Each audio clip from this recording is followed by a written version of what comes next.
Assalamualaikum. Waalaikumsalam Pak Hari. Alhamdulillah. Seperti kita kenal Bu ya kayaknya Bu ya. Sama Apa enggak? sama sama orang Depok gitu ya. Seorang Depok. Betul Sehat Bu? Pak. Alhamdulillah sehat. Pak Hari gimana? Alhamdulillah. Ini muka saya Ah, kelihatan nggak Bu? Ini saya harus ngatur ya, dulu ini sebelum kita mulai. Atau saya harus mundurin lagi? Seperti ini? ya sudah cukup Jelas? Pak itu Pak. Ya Sudah sudah cukup ya? jelas. Oke, Ya, ini terlalu jauh. Ya. Kita mulai sekarang Bu. baik boleh Pak silakan. Ya. Bismillahirrahmanirrahim. Alhamdulillah fi nimatil iman, asyhadu la ilaha illallah wa asyhadu anna Muhammadar Rasulullah. Sahabat YAI yang diberkahi Allah Subhanahu wa taala, alhamdulillah di bulan Ramadan ini kita bisa berjumpa kembali, bertemu kembali dalam acara Forum Riset Ekonomi dan Keuangan Syariah tahun 2020. Seperti biasanya dari tahun ke tahun selalu IAI, Ikatan Ahli Ekonomi Islam, selalu bekerja sama dengan OJK. Kalau beberapa pekan yang lalu kita bicara tentang tema perbankan syariah, lalu yang kedua ada juga tentang pasar modal syariah. Insya Allah pada sore hari ini, menjelang ngabuburit, menjelang iftar, kita bicara tentang IKNB syariah. Alhamdulillah sudah berjumpa di udara, di acara dalam kondisi lockdown ya, kondisi pandemi, PSBB. Tapi kita bisa tetap semangat, menolak kalah, bahwasanya ini adalah tetap sebuah kesempatan yang jarang bisa ditemukan pada masa-masa sebelumnya. Mungkin 100 tahun sekali, mungkin iya gitu. Tapi kita mengalami hal luar biasa, krisis 97 bisa terselesaikan, krisis 2008 bisa terselesaikan, insya Allah krisis 2020 ini juga bisa terselesaikan. Kenalkan Sobat Amin. Sol Putra dari DPP Ikatan Ahli Ekonomi Islam yang hari ini menjadi hostnya, menjadi moderator dari pembicara kita yang luar biasa, narasumber kita yang luar biasa. Ternyata beliau adalah tetangga rumah saya, tidak jauh. Jadi kalau koprol pun nyampe gitu ya, sahabat YAI. Sebelum saya serahkan kepada beliau sedikit profil beliau ini, saya manggilnya Mbak atau inisial nih, Mbak Intan atau IHK ini. Kalau saya kan HSP, Hari Sol Putra. Kalau Mbaknya Oh, Mbak Intan, Mbak Herlina, atau Mbak Oktaviani, saya manggilnya nih. Intan aja Pak. Baik, Mbak Intan, Herlina Oktaviani yang biasa dipanggil dengan Mbak Intan. Beliau adalah Kepala Subbagian Pengembangan dan Kelembagaan Penjaminan Syariah dari Otoritas Jasa Keuangan. Dan dari beberapa pertemuan kemarin, kita sudah tadi bicara tentang pasar modal, perbankan syariah. Hari ini kita khusus bicara tentang IKNB syariah. Apa sih IKNB itu? Apa sih hubungannya dengan FREK gitu kan? Forum Riset Ekonomi dan Keuangan Syariah, yang dimana ini adalah acara tahunan kami dari YAI kerjasama dengan OJK. Dan kepada sahabat YAI, di bawah itu ada kolom komentar, jika nanti bisa bertanya. Jadi poinnya adalah kita mendengarkan dulu sharing dari Mbak Intan, seperti apa itu IKNB Syariah, seperti apa itu tema-tema yang akan beliau sampaikan. Setelah itu kita bicara tentang pertanyaan dan jawaban. Anda bertanya, kami menjawab. Kira-kira seperti itu ya, seperti judul sebuah apa gitu ya. Baik, mungkin itu yang bisa sebagai pengantar saja. Mungkin nanti Mbak Intan lebih cerita sedikit seperti apa sih kerja sehari-hari di era lockdown ini, di era pandemi ini. Apakah masih masuk piket gitu, ataukah memang work from home yang total di rumah gitu kan? Yang kita tahu ya banyak orang yang tidak siap. Tapi ya beginilah yang namanya kondisi darurat. Kalau istilah Ustaz Abu Somad itu, ini adalah sunnah juga. Ketika kita Ramadan harus sholat taraweh, sholat Jumat berjamaah, dan hari ini tidak sholat berjamaah, tetapi sholat jamaahnya adalah di rumah saja, itu juga sunnah. Sunnah ketika darurat. Itu mungkin sebagai pengantar dari kami. Intinya adalah bagaimana keterkaitan antara tema kita.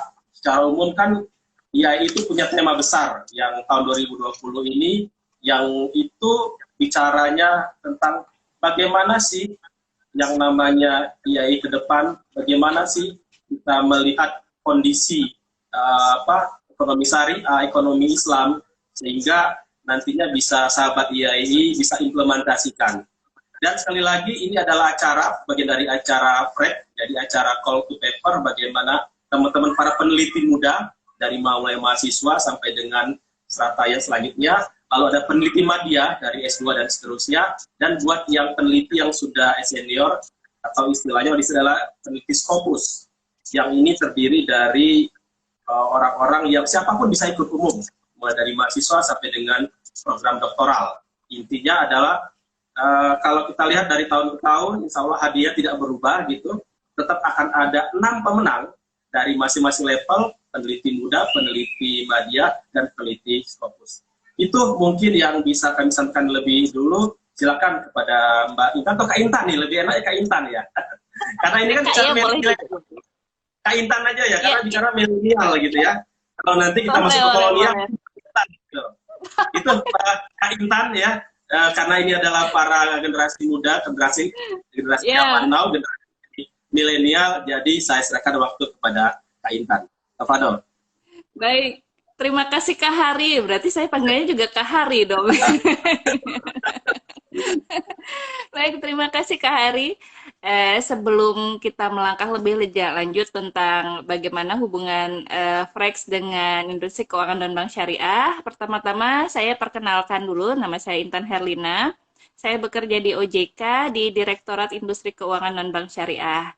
Nah, sebelum kita lebih lanjut, saya perkenalkan dulu industri keuangan dan bank syariah itu apa. Seperti teman-teman ketahui, di industri keuangan itu, mungkin teman-teman sudah kenal industri perbankan syariah, kemudian industri pasar modal syariah.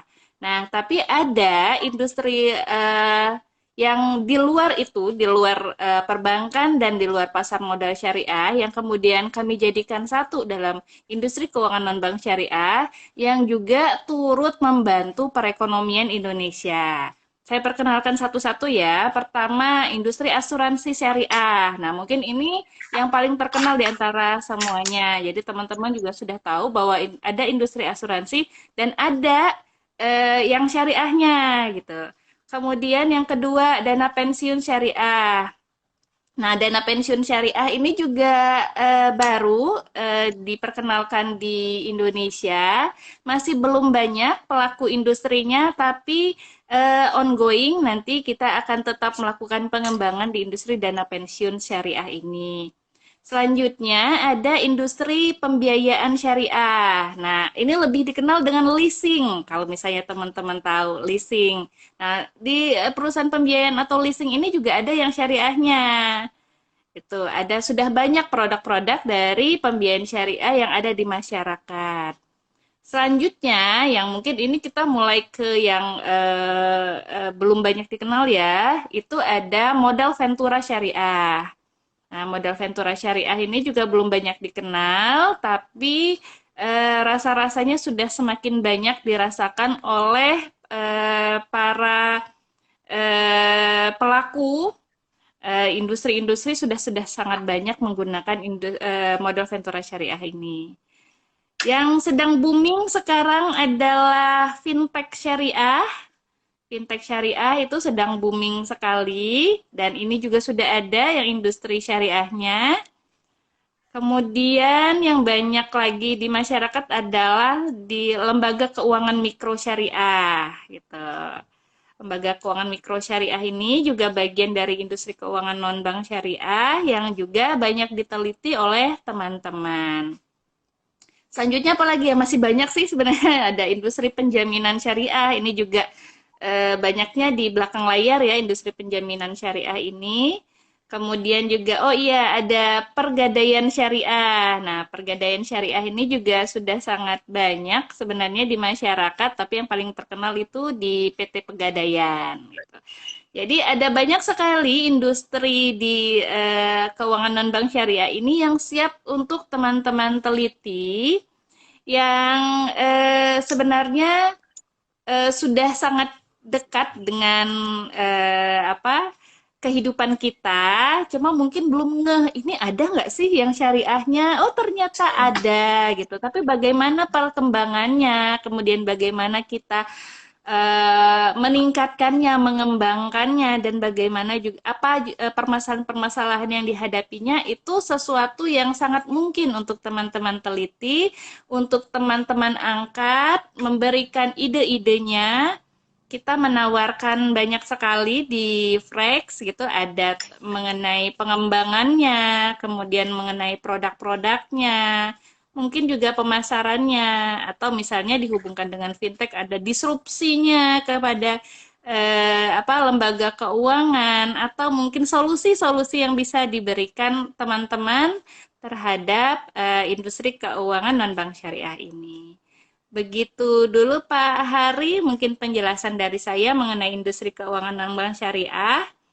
Ada banyak Ya. sekali dan dari tahun ke tahun ini sudah semakin ramai ya, sudah semakin banyak teman-teman yang meneliti tentang industri keuangan non-bank syariah ini, kemudian dihubungkan dengan perekonomian, dihubungkan dengan kehidupan sehari-hari gitu.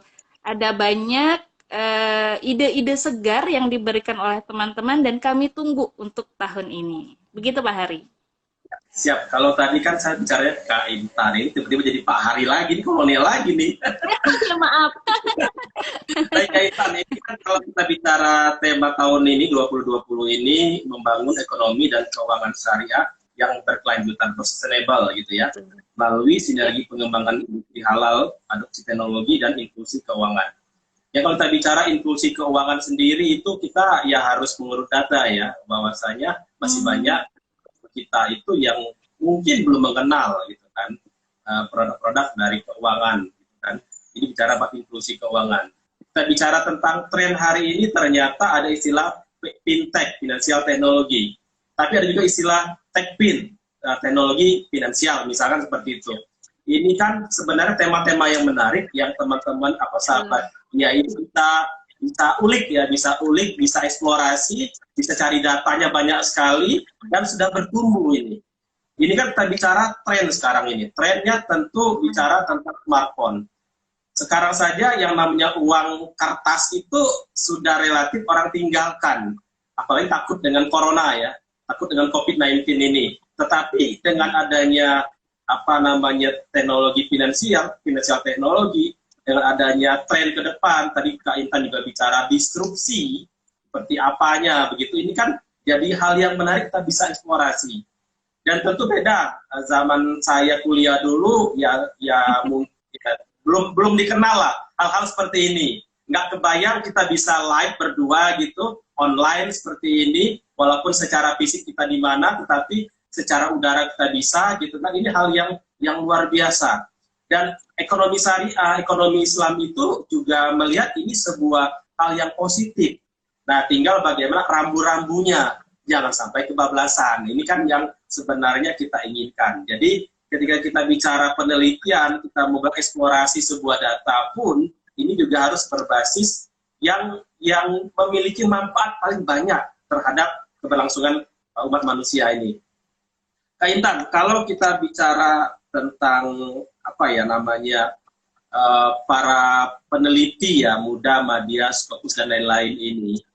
Kalau Kak Intan melihat, kan kita bicara sekarang kita lockdown ya. Artinya kalau kita bicara lockdown itu, ya data yang kita dapatkan paling data dari internet, ya kan. Karena tidak bisa ke lapangan. Kalaupun ke lapangan juga beresiko gitu ya. Nah, kira-kira kalau saya lihat itu kan ada subtema itu, misalkan contoh nih, tantangan dan strategi pengembangan lembaga jasa keuangan non-bank syariah di era disrupsi ekonomi. Disrupsi ekonomi itu sendiri itu sudah hal yang baru, ya. Kalau saya rubah di era pandemi, ini hal baru lagi gitu kan. Ada normal, ada normal gitu kan. Saya praktisi keuangan syariah pun ketika menerapkan ilmu-ilmu keuangan syariah saya itu dalam kondisi normal. Tetapi kondisi nggak normal. Contoh sederhana, misalkan nih, saya punya logam mulia nih ya, ini kan terkait dengan pegadaian. Di sebuah daerah, pegadaiannya tutup gitu, Antam tutup, toko emas tutup. Terus bagaimana saya mau menjual logam mulia saya? Nah, ini kan harus ada Iya, solusi, iya. ya kan? Betul. Nah, jadi Ya, kita kembali ke lagi, asam di gunung, garam di laut gitu kan. Ketemunya di ya, kuali. betul. Nah, itu Ya, kan jadi suatu bahan sendiri nih. Nah, gimana Kak Intan melihat di pandemi ini? Kalau saya melihat dari sisi positif, ini adalah ya. sebuah riset yang bisa memungkinkan kita, kalau kita bisa melewati krisis ini, insya Allah ilmu-ilmu yang normal itu lebih gampang. Karena hari ini terus terang ilmu saya mentok Kak Intan. Kenapa? Ya tadi Hmm. saya bilang, ilmu keuangan saya ilmu keuangan normal, bisa diterapin di kondisi normal. Sementara kondisi hari ini nggak normal. Nah ini, jadi ibarat ada disrupsi teknologi, ada juga disrupsi karena COVID-19. Nah gimana ini Yes. Kak? Ya. Baik, iya Kak. Ini memang kemudian menjadi tantangan kita di industri keuangan syariah untuk melakukan terobosan-terobosan. Pasti masalah ini kan Allah sudah menjanjikan ya, setiap Ya, masalah itu pasti ada solusinya. Tinggal kita kemudian bagaimana usaha kita mencari solusinya gitu. Nah, kalau teman-teman sahabat Yai semua melihat bahwa sekarang sudah terjadi perpindahan pasar dari physical market, dari pasar yang orangnya datang bertemu, kemudian pindah ke virtual market. Nah, marketplace atau virtual market ini kemudian sebuah sarana yang harus kita dekati, harus kita kolaborasikan bersama. Jadi di sini industri keuangan syariah ini bersama-sama untuk melakukan terobosan, melakukan pemasaran, melakukan branding, melakukan inovasi produk dengan bekerja sama dengan marketplace seperti ini. Sudah banyak teman-teman di industri keuangan syariah yang memasarkan produknya melalui marketplace. Itu PP Pegadaian juga sudah bekerja sama dengan marketplace. Jadi kalau misalnya mau membeli emas, menabung emas itu bisa menggunakan marketplace. Kemudian juga ada teman-teman di leasing, di pembiayaan syariah juga sama. Jadi surveinya kalau misalnya dulu harus survei datang, ini kita bisa menggunakan survei yang virtual gitu. Mereka juga harus sudah siap dengan hal ini gitu. Juga kemudian mungkin dulu bagaimana kita mengukur resiko kemudian memitigasinya dengan mendatangi gitu kan, mendatangi konsumennya. Nah, ini kita harus mungkin pakai cara lain, mungkin kita harus pakai Google Earth gitu kan, pakai location gitu untuk melihat oh ini memang benar rumahnya ada di situ dan rumahnya oh emang benar secara satelit rumahnya eh, apa berbentuk seperti ini, seperti yang dia ceritakan. Jadi teknologi ini bisa menjadi jembatan kita juga untuk berinovasi gitu. Jadi ini merupakan tantangan yang seharusnya kita bisa lalui bersama.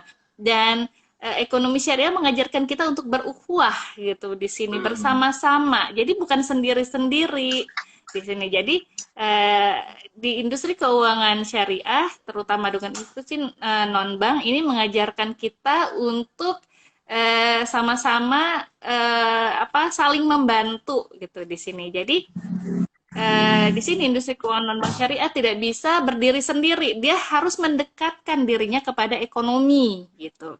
Jadi kalau misalnya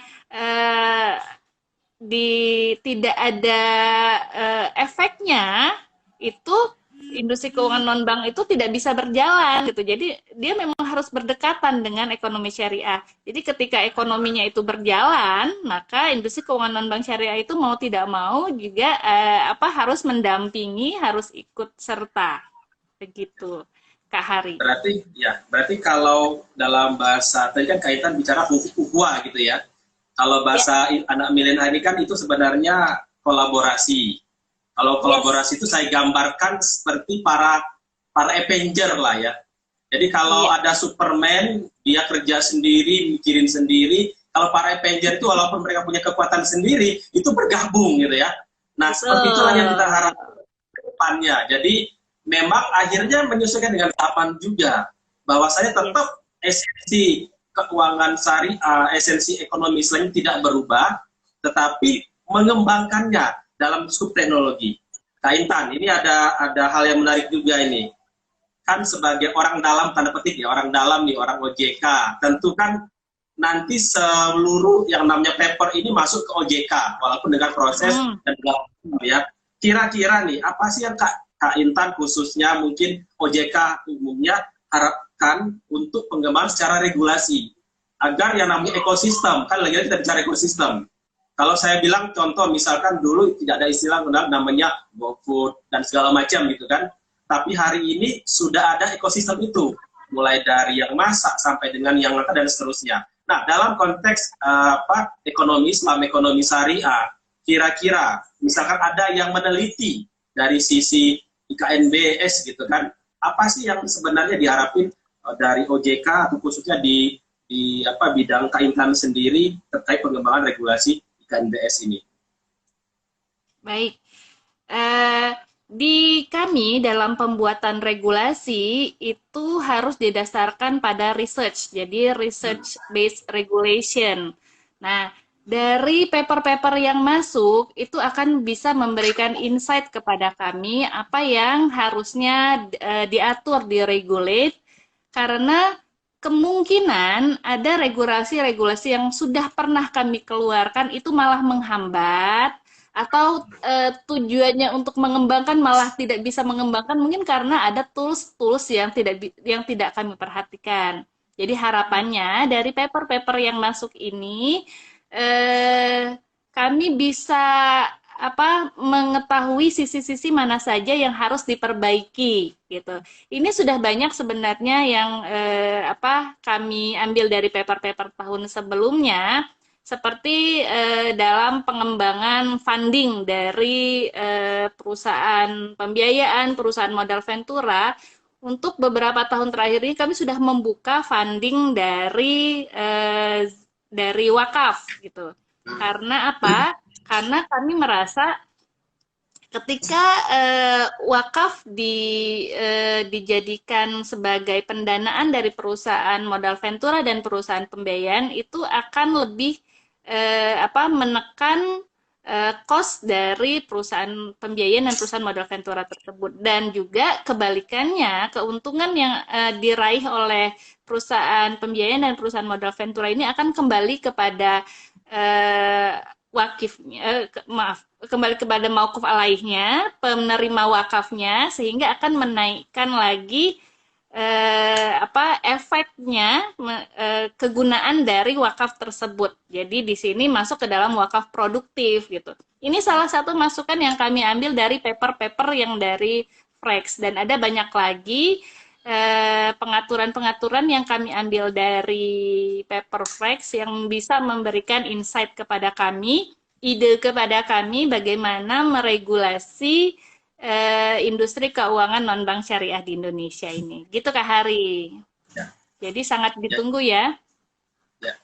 Kalau tadi kan Kak Intan juga bicara tentang ada beberapa beberapa sub besarnya lah, ada asuransi syariah, ada dana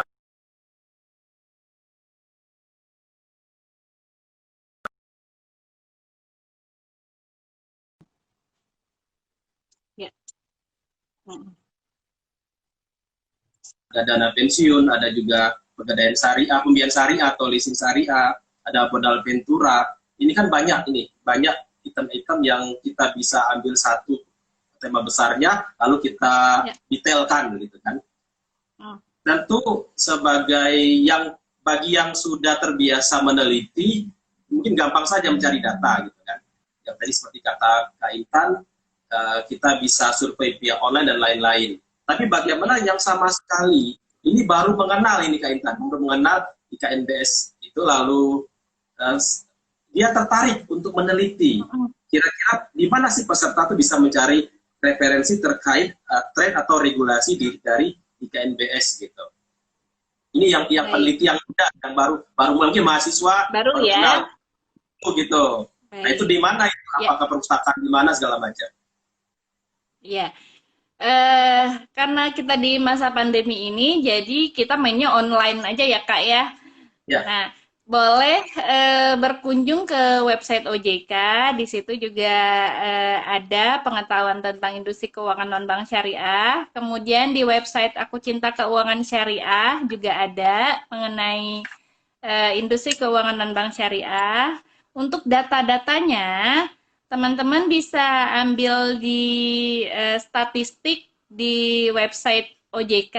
Di sana sudah kami berikan semua data-data publish dari industri keuangan non-bank syariah. Itu bisa diambil untuk asuransi, pembiayaan, modal ventura, penjaminan, LKM, dan sebagainya.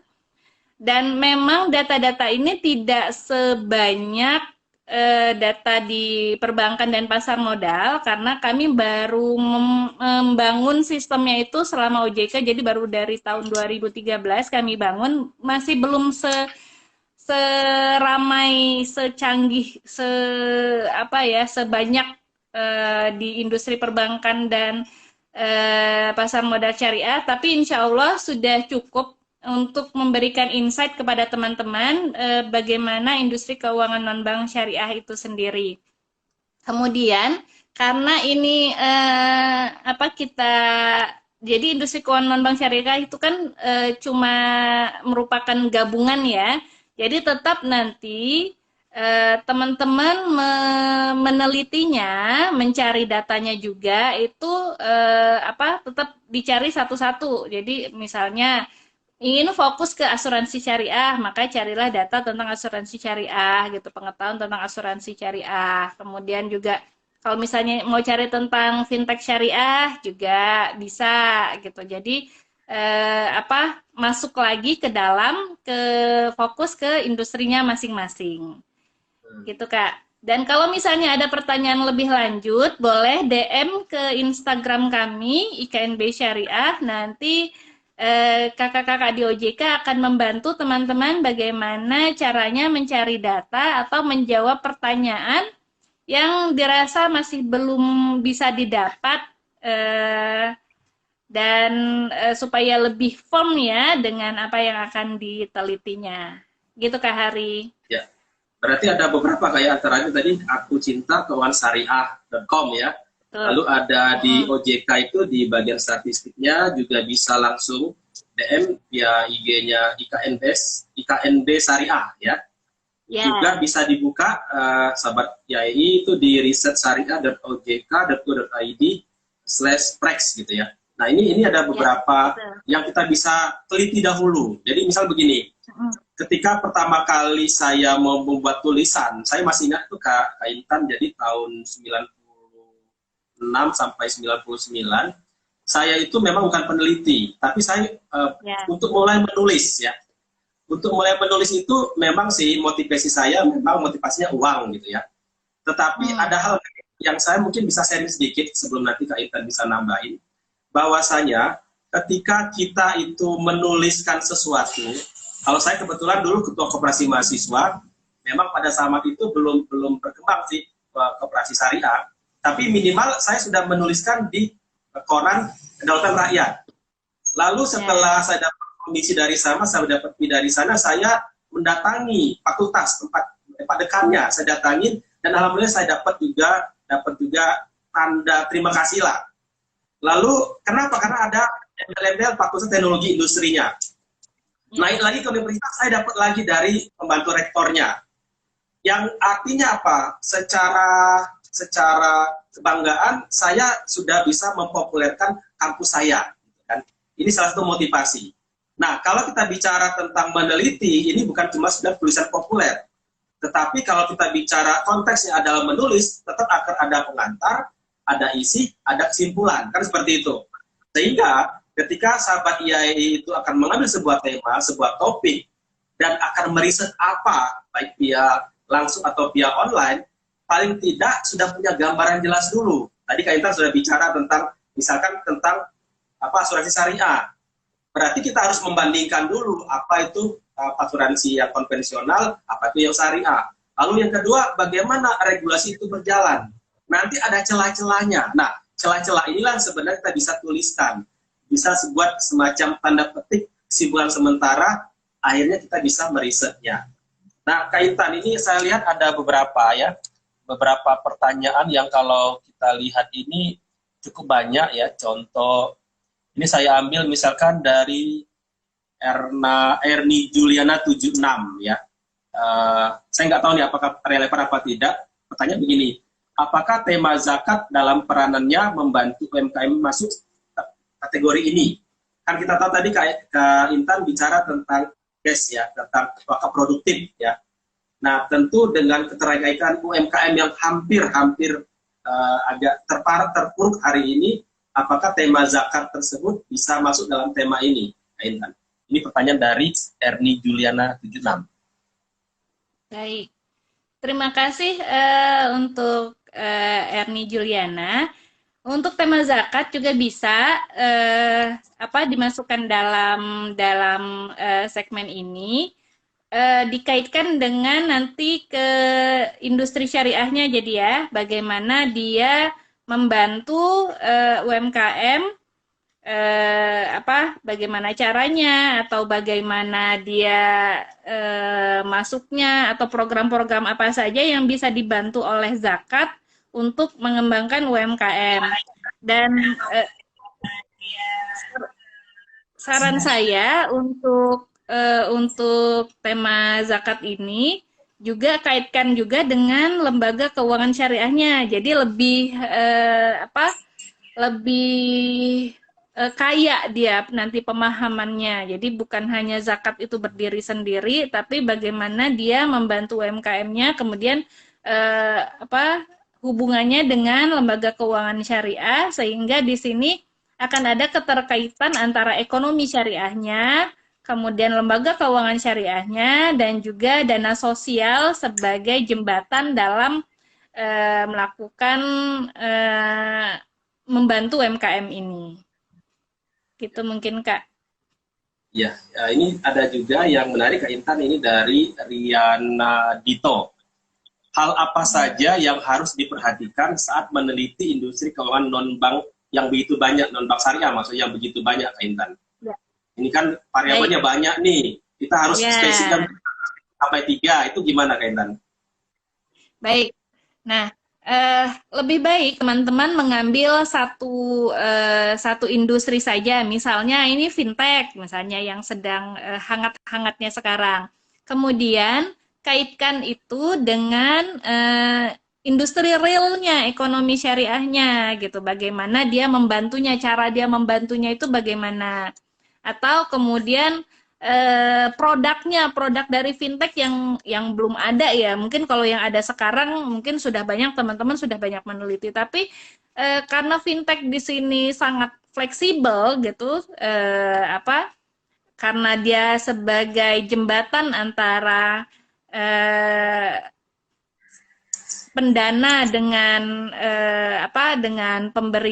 dengan penerima pinjaman. Jadi ini lebih fleksibel. Nah, produk-produk apa saja sih yang bisa dikembangkan dari fintech ini, gitu. Kaitkan ke situ. Jadi ambil satu industri, kemudian lakukan inovasi di dalamnya, atau kaitkan dengan industri ekonomi syariah, gitu, bagaimana cara dia membantunya. Atau juga bisa ambil satu industri, kemudian pengembangan apa lagi yang bisa dilakukan, misalnya pemasarannya atau SDM-nya, gitu. Ini apa yang dibutuhkan oleh industri tersebut agar pengembangannya itu jauh lebih baik lagi, gitu. Itu menurut saya, Kak. Ya, jadi artinya tetap kita bicara ada, jadi kalau saya gambarkan begini, ada industri terdiri dari 1, 2, 3, 4, 5, 6. Kita ambil satu poin, gitu ya. Lalu di sisi lain ini kita ambil misalnya begini, kalau saya pelaku UMKM itu selalu bicara cuma 4 saja, Kak Intan. Kalau kita mau bicara bab bisnis cuma 4, bicara bab keuangannya, A to Z 4, segala macamnya. Lalu bicara tentang pemasarannya, bicara tentang HR-nya, bicara tentang produknya. Ya, ini yang secara fundamental, jadi how to sell-nya, how to fund-nya, dan how to operate-nya. Ini yang kita bisa ambil dari sisi, misalkan kita ambil contoh asuransi syariah. Asuransi syariah ini kita ambil satu, kita tarik, kita membahas dari sisi apanya nih? Apakah pemasarannya? Ini satu tema sendiri kan gitu kan? Apakah dari sisi keuangannya tema sendiri? Apakah dari sisi mengoperasikannya, operatnya, HR-nya, orangnya, people-nya tema sendiri? Atau mungkin dari produknya sendiri? Jadi sebenarnya banyak sekali ya variabel turunan-turunan dari tema-tema besar ini. Kalau misalkan nih, Kak Intan, katakanlah kita ambil ada istilah itu time travel gitu ya. Kak Intan masuk di waktu ketika Kak Intan pertama kali kuliah nih. Ya, kira-kira nih, Kak Intan apa yang Kak Intan akan lakukan ketika ada prek gitu kan? Ada forum riset yang dimana ini kita bicara jangan Kak Intan sekarang. Kalau Kak Intan sekarang mah sudah selesai lah, gampang lah meriset. Tapi bagaimana ketika pertama kali Kak Intan kuliah, tiba-tiba ada yang nyodorin, Kak Intan mau nggak nih melakukan riset kait dengan IKNB syariah begitu? Kira-kira apa yang Kak Intan akan lakukan? Mengambil tema apa atau mungkin langkah apa step by step yang akan Kak Intan lakukan? Jadi sambil kita menunggu, sahabat IAI, silakan bertanya di kolom komentar. Silakan mau nanya apa saja ini. Tema kita seputar IKNB syariah, ya. Jadi ini tema yang sangat banyak sekali. Kalau kita bicara perbankan ya mungkin satu dua saja. Tapi bicara IKNB ini luar biasa banyaknya dan akan terus berkembang sesuai dengan perkembangan zaman. Nah, kira-kira gimana Kak Intan kalau boleh sharingnya? Ya, kalau saya jadi teman-teman gitu untuk mencari apa sih ide penelitian itu saya akan ambil dari apa yang terjadi di keseharian saya, apa saja permasalahan-permasalahan yang saya hadapi yang membutuhkan bantuan dari lembaga keuangan syariah gitu. Misalnya nih, saya habis kuliah ini saya mau jadi entrepreneur gitu. Ada nggak sih lembaga keuangan syariah yang membantu saya sebagai newcomer gitu yang tidak tahu apa-apa? Ini tidak mempunyai jaminan yang cukup banyak gitu. Kira-kira ada nggak sih yang mau membantu? Oh ternyata ada, misalnya modal Ventura. Modal Ventura itu kan juga memberikan jasa manajemen di situ. Dia juga akan membantu para startup company yang baru join gitu, yang mempunyai ide-ide segar gitu, tapi minim pengetahuannya di bidang manajemen. Nah, di situ ada modal Ventura, tapi kan modal Ventura belum terkenal Kak gitu. Nah, itu masalahnya, bagaimana memperkenalkan modal Ventura syariah. Kalau teman-teman tahu Facebook gitu atau Google itu kan pertama kali dia masuk sebagai startup itu kan dibantu oleh modal Ventura. Jadi di sini sangat kegunaannya tuh sebenarnya modal Ventura itu sangat sangat banyak manfaatnya gitu karena dia bisa masuk ke dalam industri yang high risk gitu. Startup itu kan high risk kan, yang menjualnya ide gitu kan, belum ada apa-apanya, pokoknya pengennya gaspol aja gitu kan dengan ide padahal belum punya apa-apa. Nah, di sini ada modal Ventura syariah loh, tapi di Indonesia ini belum terkenal Kak. Oke, gimana caranya memperkenalkan modal Ventura syariah? Berarti harus ada pertemuan dong, harus ada tadi ukhuwah ya, harus ada kolaborasi antara modal Ventura syariah itu dengan startup company. Ini startup company membutuhkan apa saja? Modal Ventura syariah ini dia mempunyai apa saja? Bagaimana mempertemukannya? Itu kan berarti keseharian kita ya, saya inginnya jadi entrepreneur, membutuhkannya apa. Kemudian misalnya juga ada permasalahan di orang tua kita gitu kan, orang tua kita kok kayaknya mau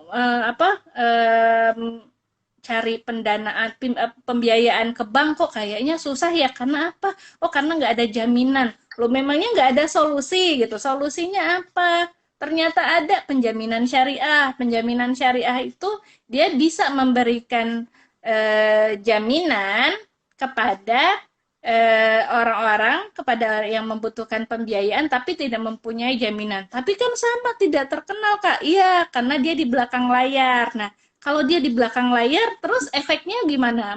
Positif atau negatif nih bagi konsumen, bagi industrinya sendiri. Nah, itu kan juga bisa teman-teman lihat. Dan juga kita bisa nih sambil jalan-jalan ke luar negeri seperti tadi ya modal Ventura gitu kan. Modal Ventura kalau kita jalan-jalan ke Amerika, jalan-jalannya virtual ya. Jalan-jalan ke Amerika, jalan-jalannya ke Jepang, itu industrinya sudah sangat booming, sudah sangat membantu gitu. Jadi bagaimana itu bisa diterapkan di Indonesia. Begitu juga misalnya dengan industri yang lain, industri asuransi misalnya teman-teman ngambil di Inggris misalnya. Di Inggris itu asuransinya ya Allah itu sangat berkembangnya sangat pesat. Nah, di situ sangat pesat, di sini tidak pesat. Permasalahannya apa? Bagaimana kita membantunya? Jadi kan di sini ada studi banding gitu kan teman-teman. Kemudian ambil satu solusinya untuk bisa diterapkan di Indonesia gitu. Fintech juga, fintech yang konvensional banyak, yang syariahnya cuma sedikit gitu. Nah, ini permasalahannya apa? Apakah memang karena masyarakatnya tidak membutuhkan gitu fintech syariah atau ada permasalahan yang lain? Coba survei kecil-kecilan gitu. Kalau misalnya ada fintech syariah, apakah akan ada banyak konsumen yang mau atau enggak gitu? Atau malah yang masuk adalah kalangan sakit hatinya pinjol, ya. Pinjol ilegal gitu kan ya? Malah itu yang menjadi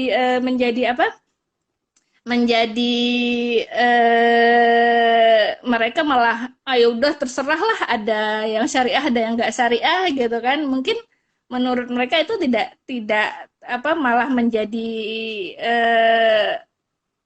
jadi ketakutan gitu kalau misalnya ada fintech syariah. Nah, itu. Kemudian yang paling saya suka itu dari paper adalah ketika ada keterkaitan seperti tadi. Dia UMKM, kemudian dikaitkan dengan zakat, gitu. Wakaf dikaitkan dengan industri keuangan syariah, gitu. Atau fintech dikaitkan dengan misalnya industrinya perbankan, gitu kan. Saling keterkaitan ukhuwah kolaborasi ini yang sudah sangat kita butuhkan sekarang, karena ya itu tadi kembali lagi ke awal, kita itu tidak bisa sendiri-sendiri berjalan gitu. Jadi teman-teman bisa dengan ide seperti itu gitu untuk melakukan penelitian. Kemudian juga yang ide-ide mengenai produk juga sangat dibutuhkan. Kembali lagi misalnya jalan-jalan aja ke luar negeri gitu kan, produk asuransi itu yang paling yang tidak ada di Indonesia, apalagi sih gitu kan asuransi syariahnya gitu. Atau ini kemudian akadnya yang digunakan itu kira-kira bisanya apa gitu, atau bagaimana dia menggunakannya, regulasinya sudah ada atau belum, kalau belum ada kira-kira apa sih yang harus diregulasi. Atau misalnya SDM-nya yang di luar negeri itu SDM-nya sudah banyak aktuarisnya gitu. Kalau di sini mensiasatinya gimana? Bisa pakai ini mungkin artificial intelligence misalnya gitu. Jadi kita tidak membutuhkan lagi orang di sini. Kita hanya mesin aja gitu kan. Nah, mesinnya gimana ini gitu? Caranya apa aja yang perlu difikirkan dalam membuat AI-nya? Gitu. Itu kan mungkin juga bisa memberikan ide kepada teman-teman. Jadi kolaborasi itu jadi satu, ide-ide kreatif itu sangat dibutuhkan juga, ide-ide segar gitu kan. Kemudian solusi-solusi permasalahan gitu bagaimana. Atau seperti tadi yang Kak Hari tadi sampaikan bahwa indeks literasi dan inklusi keuangan syariah itu, apalagi yang untuk industri keuangan non-banknya sangat sedikit. Mungkin di sini sedikit teman-teman yang mengetahui bahwa sudah tahu ada perusahaan pembiayaan, tapi mungkin nggak tahu kalau ada produk dari pembiayaan syariahnya. Mungkin masih sedikit. Ini permasalahannya ada di mana gitu. Jadi hal-hal ini bisa kita jadikan sebagai panduan teman-teman dalam membuat paper, gitu Kak Hari. Ya, artinya banyak sekali kayak yang kita bisa eksplorasi ya. Kalau istilah saya itu kalau sendiri itu uji nyali kan, kalau sendiri uji nyali. Itu nggak bagus kita. Jadi kita benar-benar harus kolaborasi, harus berjamaah. Karena kalau dengan sendirian itu mungkin terbatas, tapi kalau kita kolaborasi, ya insya Allah kita bisa lebih powerful lah ya. Jadi kalau hari ini teman sahabat YAI bahwasanya Islam itu sudah indah sekali mengajarkan kita bagaimana ukhuwah itu terjadi, kolaborasi itu terjadi. Cuma lagi-lagi ini biasanya orang Barat yang tidak ngerti ukhuwah itu menerapkannya. Ketika menerapkannya mereka bisa menemukan sesuatu. Makanya saya selalu bicara orang kita tuh luar biasa. Jadi kalau saya Kak Intan itu punya definisi sukses ini versi saya ya. Ini kayaknya punya definisi berbeda. Sukses adalah iman ditambah strategi. Kalau kita disuruh memilih apakah iman atau strategi, saya pilih iman. Karena iman inilah yang menyelamatkan saya insya Allah nanti di akhirat, gitu kan. Tapi tetap yang namanya Rasulullah sendiri ketika perang gitu kan, ada sahabat Salman Al-Farisi mengatakan sumbang saran seperti ini strateginya, ya Rasulullah ikut juga gitu. Artinya apa? Kita boleh kita bicara strategi kita bagus, tapi kembali iman kita sudah kuat apa belum? Niat kita ikut frek ini apa sih sebenarnya? Apakah kan gini? Jadi kalau dalam motivasi ada empat tingkatan, sahabat YAI. Intan juga mungkin saya sharing sedikit ya. Jadi ada yang disebut dengan latah, ikut-ikutan. Orang ikut apa, ikutin. Orang panik buying, ikutin kan gitu kan. Kemarin pandemi begitu. Ini adalah motivasi paling dasar. Naik ke level kedua, ada namanya disebut dengan ini adalah latah. Ini karena apa? Karena takut. Orang membuat bergerak itu karena takut nggak makan dia bekerja, kira-kira seperti itu. Naik ke level 3 ada istilahnya, jadi ini latah, ini takut, ini kebanggaan atau pride. Ya kalau saya dikenang sebagai seseorang, dipuji-puji, itu naik motivasi saya. Tetapi di luar dari itu ada namanya cinta. Ya, cinta itu pertemuan antara hope and roja, jadi antara harapan dan rasa takut sebenarnya. Jadi kalau misalkan kita itu memiliki niat yang baik, ikut ini bukan sekedar pride, bukan sekedar takut, apalagi ikut-ikutan, tapi karena cinta kita akan Islam. Bagaimana Islam ini memberikan sebuah solusi konkret terhadap kondisi hari ini, insya Allah kalaupun kita nggak berhasil ikut pride ini, kita tetap bisa dapat pahala. Ini yang saya pikir menjadi sebuah motivasi bahwasanya umat Islam itu orang yang luar biasa, yang di pundaknya itu ada sebuah peradaban yang harus kita dengung-dengungkan, kita harus perjuangkan. Ini kalau kembali lagi nih sekadar informasi saja sahabat YAI, insya Allah kita akan mengadakan frek ini di Universitas Diponegoro di Semarang. Kalau kemarin pernah di Solo, pernah di Padang, insya Allah nanti di tahun 2020 ini di bulan September tanggal 22 sampai 23. Catat ya. Lalu kalau kita bicara secara teknisnya, untuk deadline sendiri itu tanggal 24 Juli tahun 2020. Jadi masih ada waktu beberapa bulan gitu kan untuk kita bisa menuliskan, meriset, dan akhirnya menghasilkan sebuah konklusi. 27 Juli sampai masa lalu sudah ada review dan pengujian dan penjurian seperti itu. Lalu 4 Septembernya adalah pengumuman dari finalisnya siapa. Jadi ada 3 kategori, ada tiga kategori, ada 3 pemenang juga. Jadi misalkan kalau kategorinya adalah peneliti muda ada 3 orang, peneliti media ada 3 orang, peneliti Scopus atau yang umum ada 3 orang juga. Dan total yang hadiahnya kembali lagi ke tanggal motivasi kita itu ada 180 juta. Artinya selain kita bicara cinta tadi, ada konsekuensi logis. Ketika kita ikut frek ini, kita akan dapat fulus lah ya. Kalau orang bilang laisal fulus mampus gitu ya. Tapi kita memotivasi diri kita bahwa motivasi kita hari ini adalah bagaimana cinta kita terhadap perkembangan Islam, peradaban Islam. Kalaupun kita dapat hadiah, itu cuma sebuah konsekuensi logis ketika kita melakukan riset. Lalu juga sebagai informasi ini, kembali lagi saya tekankan, sahabat YAI bisa dibuka di www.risetsyariah.ojk.go.id/prek gitu. Kalau tema umumnya adalah membangun ekonomi dan keuangan syariah yang berkelanjutan, sustainable, melalui sinergi pengembangan industri halal, adopsi teknologi, dan inklusi keuangan. Dan khusus hari ini kita bicara tentang IKNB Syariah. Kak Intan, kalau kita lihat perkembangan ada namanya equity crowdfunding ya. Kira-kira apakah itu masuk Kak Intan? Termasuk kategori di IKNB Syariah atau tidak begitu. Ini kan kalau tadi kan yang namanya IKNB ini selalu berkembang. Dana pensiun, asuransi dan segala macam, apakah equity crowdfunding termasuk atau mungkin itu bagian kecil dari modal ventura Kak Intan? Oh iya, kalau untuk equity crowdfunding itu lebih dekatnya ke pasar modal, Kak. Jadi Pasar karena modal ya. ya betul, karena itu penghimpunan dana dengan apa masuknya ke kepemilikan perusahaan, jadi seperti saham. Itu kalau untuk equity crowdfunding, dan ini memang equity crowdfunding ini newcomernya di OJK sudah ada satu perusahaan kalau tidak salah yang sudah terdaftar, dan masih banyak lagi perusahaan yang sedang dalam tahap analisis kami. Dan apa di sini ada hal-hal yang memang bisa dikembangkan dari fintech-fintech ini yang baru ya.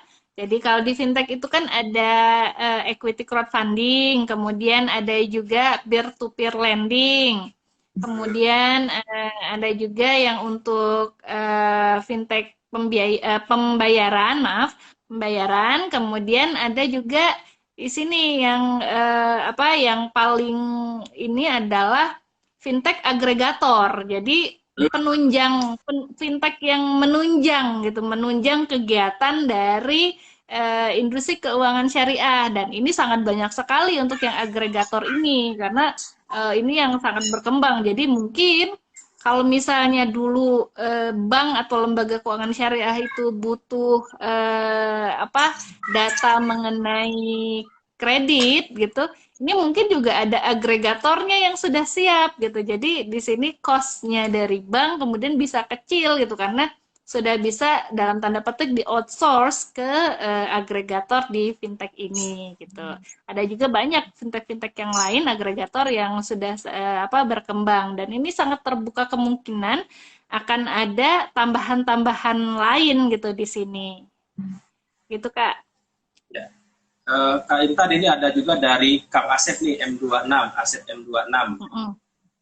Untuk wakaf IKNB sendiri, ide apa yang bisa dikembangkan? Ini pertanyaan dari Kang Asep M26. Mungkin beliau tadi nggak sempat menyimak yang dijelaskan oleh Kak Intan, mungkin sedikit refresh kembali gitu. Kira-kira untuk wakaf IKNB, ide apa yang dikembangkan? Betul. Nah, kalau untuk wakaf IKNB sendiri, kolaborasi yang sudah kami ajukan di sini, tapi memang belum ada pemainnya, yaitu antara wakaf dengan modal ventura syariah dan perusahaan pembiayaan syariah. Jadi seperti yang teman-teman ketahui, itu pendanaannya perusahaan pembiayaan syariah sama modal ventura syariah ini tidak bisa untuk mengambil dananya, dana pihak ketiga seperti halnya perbankan. Jadi pendanaannya dari mana gitu. Kalau untuk posisi sekarang, pendanaan dari modal ventura dan perusahaan pembiayaan syariah itu sekitar 90% itu lebih lah, itu dari perbankan. Jadi ketika ada apa-apa dengan perbankan syariah, pasti ini akan berdampak ke perusahaan pembiayaan dan modal ventura syariah. Nah, bagaimana kita mengecilkan risiko ini? Kita harus melakukan diversifikasi pendanaan. Salah satunya yang kami ajukan yaitu dengan wakaf sebagai pendanaan dari perusahaan pembiayaan syariah. Nah, skemanya bagaimana? Nah, ini yang belum ada sebenarnya. Dipersilahkan kepada teman-teman untuk kalau misalnya bisa memberikan skema kerjasama antara wakaf, nazir wakaf dengan perusahaan pembiayaan syariah, dengan modal ventura syariah, baiknya bagaimana. Kemudian juga ada satu lagi ide wakaf yang sekarang sedang dalam apa ya, dia tahap ide, itu mungkin nggak sih ada asuransi wakaf atau wakaf asuransi gitu, atau dana pensiun wakaf atau wakaf dana pensiun, di mana di sini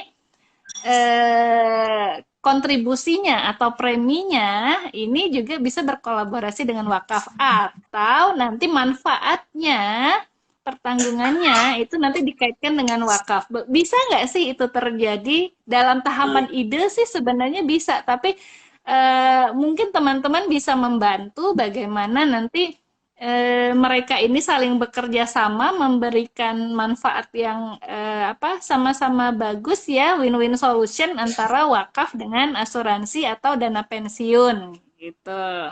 Jadi terbayang ya manfaatnya jadi double-double, manfaat dunia, manfaat akhirat juga dapat gitu. Bagaimana ini caranya gitu kita melakukan kolaborasi. Ini sesuatu ide yang cukup bagus sebenarnya gitu.